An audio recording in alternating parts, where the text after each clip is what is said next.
Bonjour et bienvenue dans cette nouvelle vidéo sur Canal Supporter.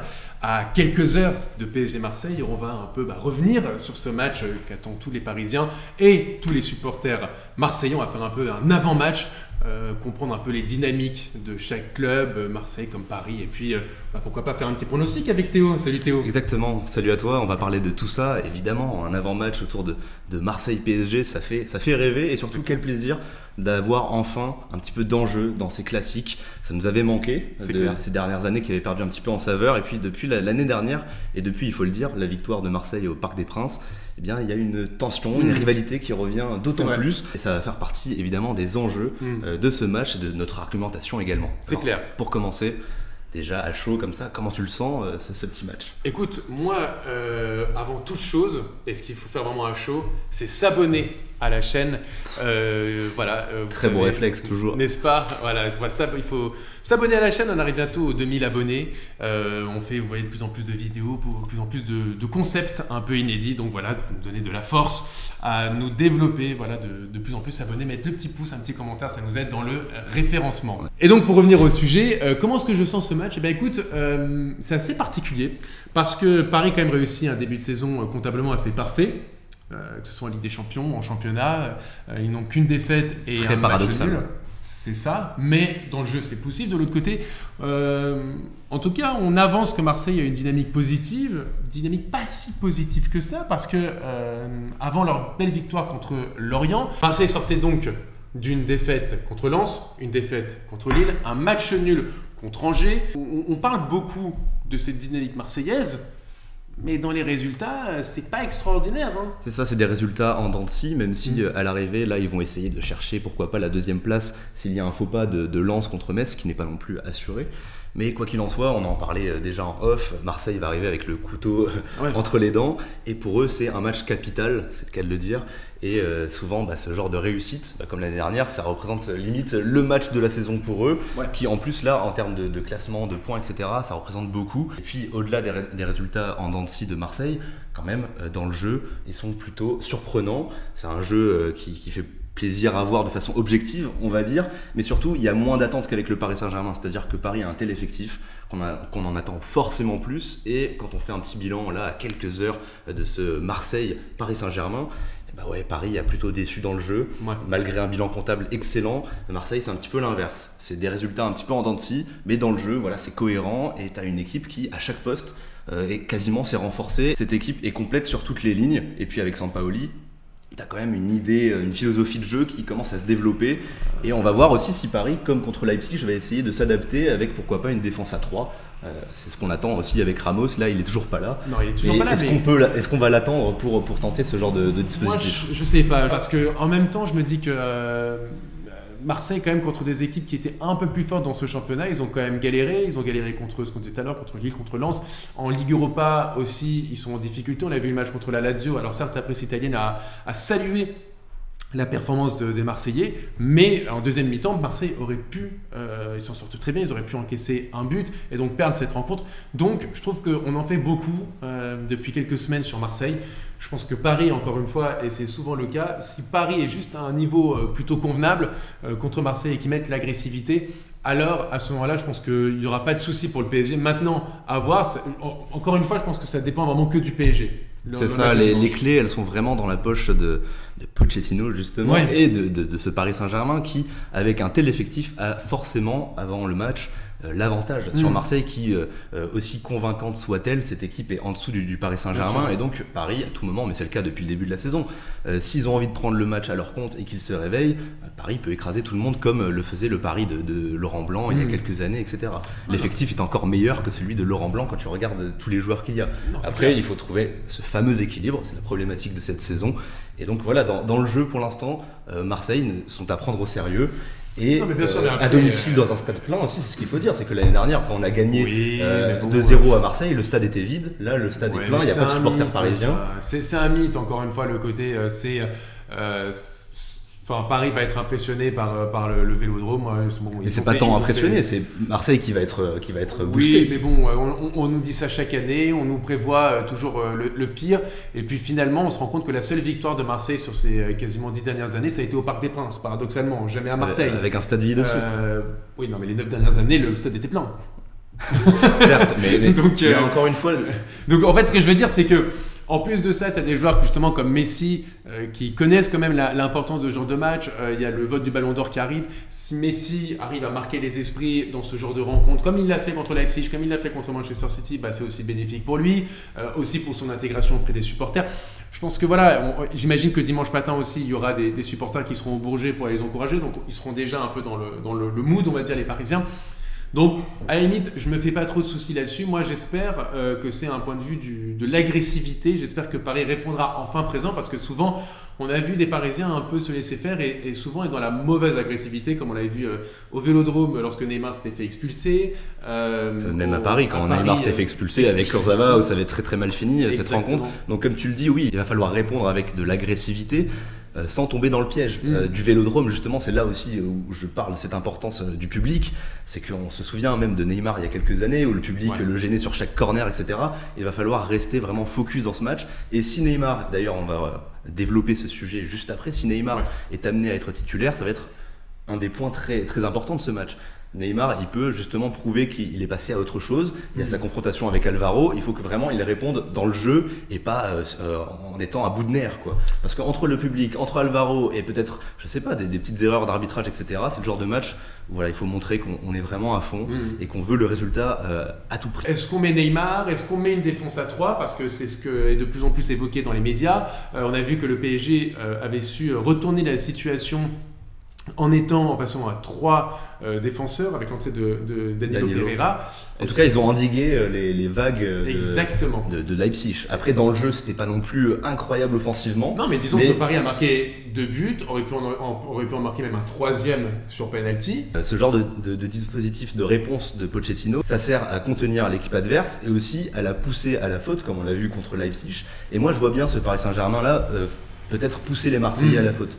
Qui, au bout d'une heure de jeu, je pense que même s'ils ont le contrôle du jeu, et je n'espère pas, eh bien, je pense qu'ils vont être cramés au bout d'un moment. Et puis, bah, si t'as Neymar en plus, je sais pas s'il va commencer ou pas. S'il est sur le banc et qu'il rentre, ça va faire du bien. Si c'est Di Maria qui rentre, enfin voilà, t'as une différence de banc quand même. Ouais, et je vois bien Paris remettre le couvert et profiter de coups comme sur les dernières rencontres. Donc toi, plutôt défense à 3 à choisir.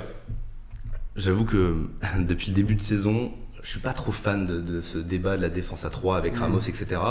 Mais en fait, on propose tellement peu de jeux avec une attaque et un milieu plus dense que je me dis pourquoi pas tenter quelque chose. Aujourd'hui, le PSG, le problème, c'est que entre les blessures, les trêves internationales, l'Euro qui a fini tard, la Copa América qui a fini tard, le Mercato avec l'arrivée tardive de Nuno Mendes ou de Messi qui n'a pas eu de préparation, bref, tout ça fait que c'est sûr que le PSG ne peut pas vraiment proposer un jeu flamboyant. De toute façon, quel que soit le système, c'est pas ça le plus important, c'est l'animation.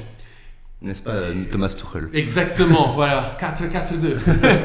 et je trouve que le problème, c'est qu'aujourd'hui, l'animation ne peut pas être bonne parce que tu manques de continuité. Donc, je pense que c'est un faux débat, l'histoire de la tactique, de la formation. Mais je pense que ça mériterait vraiment une vidéo complète là-dessus et que le plus important, c'est vraiment la continuité et essayer de créer des automatismes. Et donc, c'est pour ça que moi, je serais pour titulariser Neymar pour que vraiment ces 3 superstars arrivent enfin à jouer ensemble parce qu'il n'y a eu que 4 matchs en 14 journées où ils ont joué ensemble et c'est pas assez, quoi. Ben là, ça lance le débat sur Neymar et je pense que ça va diviser vachement. Après, c'est difficile de se positionner quand on n'a pas toutes les informations parce que là, on nous dit oui, il s'entraîne normalement. Voilà, mais ça, on nous le disait aussi juste avant le match contre Leipzig et finalement, il a eu sa douleur aux adducteurs. Voilà, en gros, les dernières informations qu'on a, c'est effectivement Neymar, donc qui était incertain, aujourd'hui s'entraîne normalement. Maintenant, est-ce qu'il sera à 100% pour dimanche? On verra, mais à l'instant où on tourne cette vidéo, en tout cas, Neymar a repris l'entraînement et s'entraîne normalement avec ses coéquipiers, sachant que on a souvent évoqué que c'était quand même davantage de la prévention plus qu'autre chose avant le match contre Leipzig, son absence. C'était vraiment pour quelques douleurs, mais je pense que si ça avait été un match important de Ligue des Champions, ils auraient pu forcer avec Neymar. Oui, mais encore une fois, c'est assez difficile de savoir quand on n'a pas vraiment tous les détails, quand on n'est pas dans la tête de Neymar aussi. Si moi j'ai le moindre doute par rapport à Neymar, je continue dans cette dynamique de prévention parce qu'on sait qu'il va retrouver Alvaro.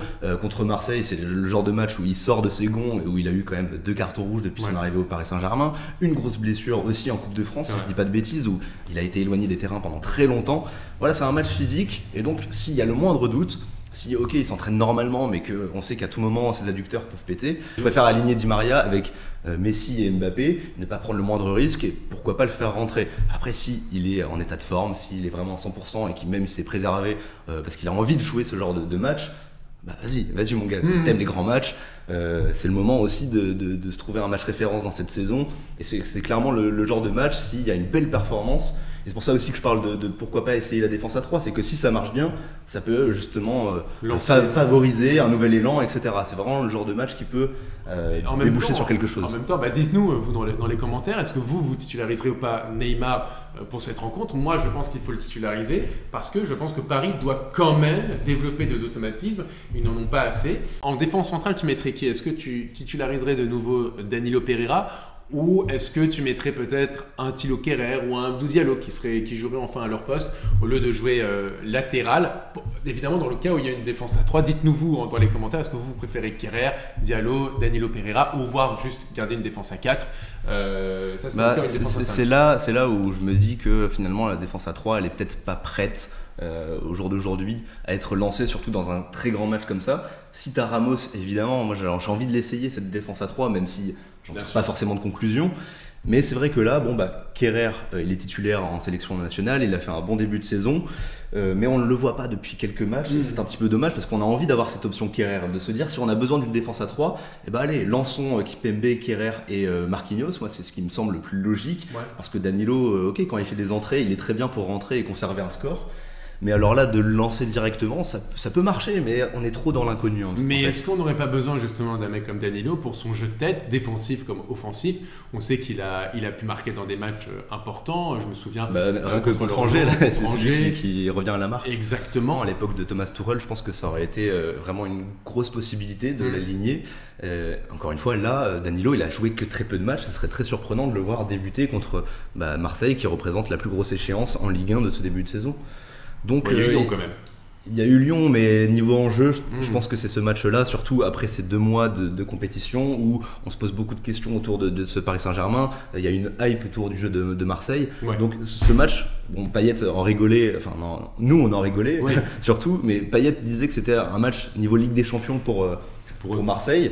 Moi, je faisais partie aussi de ceux qui avaient le sourire après cette déclaration, mais finalement, j'ai envie que ce match ressemble à un match de Ligue des Champions. J'ai envie qu'il y ait de l'enjeu et qu'à la fin de ce match, si on perd, on va vraiment se remettre en question et que Pochettino va devoir aussi accélérer un petit peu la cadence et que ce soit Pochettino mais aussi les joueurs, parce que les joueurs, ça y est, ils doivent aussi se sentir plus concernés. Donc c'est un match à double tranchant. J'ai envie que il y ait vraiment de l'enjeu et qu'à la fin de ce match, on se dise on a gagné, allez, on se lance. C'est bon, on a enfin un match de référence. Je sens que le match va se jouer sur des coups, mais j'ai envie qu'il y ait une victoire nette, ou alors que s'il y a défaite, que vraiment ça nous remette en question. Bon, le prono, c'est le plus important là. À toi l'honneur. Écoute, moi je sens, je vais être un peu chauvin bien sûr, mais on va sentir une petite victoire pour Paris. Je vois bien un 3-2. Pour le PSG, avec un PSG qui va marquer de toute façon, qui a une puissance offensive qui est vraiment exceptionnelle, Marseille qui n'est pas non plus souverain en défense et qui est efficace quand même en attaque. Donc voilà, je vois quand même une victoire du PSG, je vois un score assez large comme de 2-3-2. Je vais nuancer un petit peu la chose, je pense à un match nul un petit peu frustrant. Dans la douleur, je vois bien un 2 partout. Évidemment, et des buts aussi. Et des buts, des buts quand même. T'as 2 équipes qui ont envie de marquer. C'est clair. On a le droit à un beau spectacle, j'ose l'espérer. Après, évidemment, j'espère encore une fois que Paris va s'imposer, va lancer une bonne fois pour toutes son groupe d'un côté collectif sur le terrain. C'est clair. Mais voilà, moi, comme je l'ai dit, je vois Paris marquer sur des coups, peut-être souffrir contre Marseille. Mais souffrir, on sait bien le faire et on perd rarement. Et c'est ce qu'on fait depuis le début de la saison, même souffrir. Exactement. Donc je vois pas Paris perdre au Vélodrome, mais je vois un match vraiment musclé et je vois le 2 partout. Après évidemment, la victoire du Paris Saint-Germain serait la bienvenue et je suis absolument pas contre, au contraire. Exactement. Steve, comment tu pronostiques toi? Parce qu'on est avec notre CM qui est là, derrière la cam. Ouais, 3-2 aussi, un match. Ouais, 3-2. 3-2 pour Paris. Serré, ouais, match serré quand même. Voilà, Bah, voilà. vous pourrez suivre son live tweet Exactement. pendant le match. Exactement. Donc vous saurez que voilà, il a pronostiqué 1-3-2 et il pourra le ressortir sur Twitter Fièrement. à la fin du match si c'est le cas. Fièrement. Et bah écoute, merci en tout cas pour cette vidéo. On se retrouve très vite sur la chaîne de Canal Supporter. N'hésitez pas, comme je l'ai dit, à s'abonner, les pouces, tout ce qui va avec. Et puis on revient bientôt pour d'autres vidéos. Ouais, et puis il y aura un débrief. inédites. Il y aura un débrief juste après le match. Exactement. Donc vous pourrez me retrouver 1 heure à peu près après le match. Laissez-moi le temps de digérer cette grosse échéance. Et on se retrouve bien sûr sur la chaîne et sur le site Canal Supporter. Et Tous avec les l'instant liens. tactique, avec Voilà, tout ce il y a qui plein va de choses, avec. il y a plein de beaucoup choses. Voilà. Merci à vous tous et à très vite. À Ciao. très bientôt. Salut.